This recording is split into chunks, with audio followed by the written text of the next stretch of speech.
நுங்கம்பாக்கத்தில் உள்ள நட்சத்திர விடுதியில் நடந்த நிகழ்ச்சி ஒன்றில் பங்கேற்ற அப்பல்லோ குழும தலைவர் பிரதாப் ரெட்டி செய்தியாளர்களை சந்தித்து வரும் காட்சிகளை பார்க்கலாம். She is sleeping normally. She is eating normal food. Unfortunately, now she increased what we call the protein, high protein diet, because body needs that diet.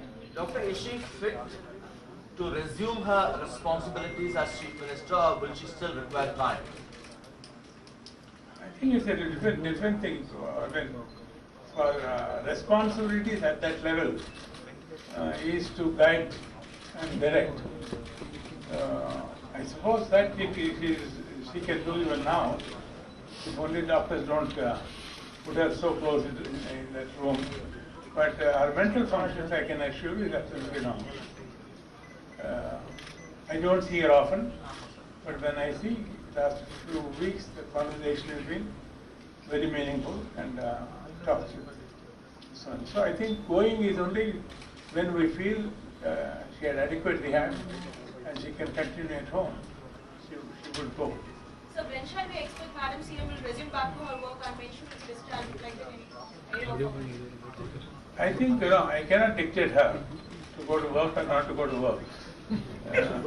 Because you know her, she has the passion for work, and that with that passion for work she will get back to work as early as possible. What we are doing is to get that few steps that are needed in rehab to get her back to work. Doctor, any particular reason why she is still in the ICU or CCU as they call it? See, you must understand, she is in ICU only for one good reason. That is to keep her infection free, not to get exposed for an infection.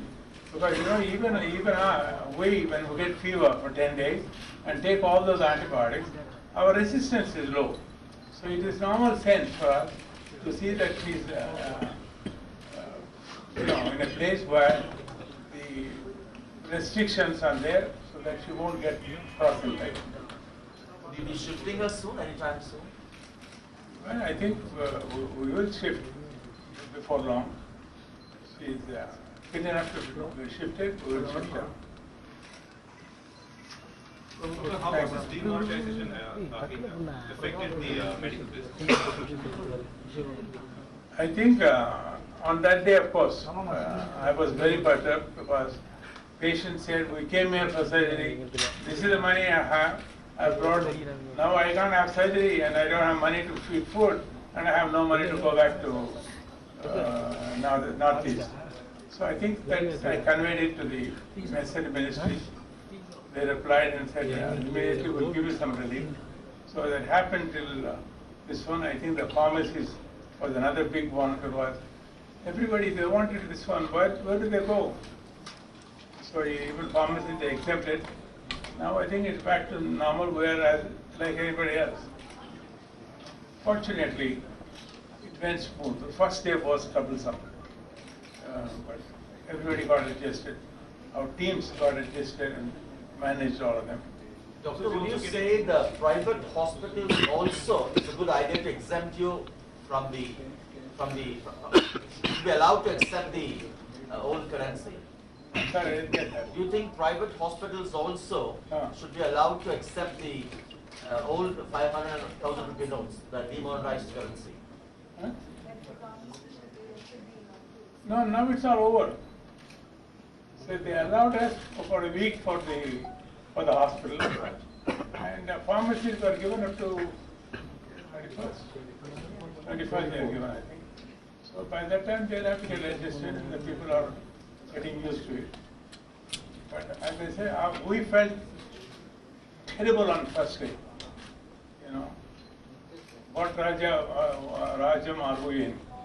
But by God's grace, I think they had both ministries, Ministry of Health, Ministry of Finance, was very understanding and listened. Whatever happened, now everything is going very smooth. Thank you all. But please remember, don't give up this message to people that these are reversible diseases, so you must look after yourself. And if it's a stroke or a brain attack, it's an emergency, reach the hospital early, and you can use 1066 or use any other thing to reach the hospital as early as possible. And doctors are available 24/7. Whether it's a holiday or anything else, they are available all the time because we have a group of doctors.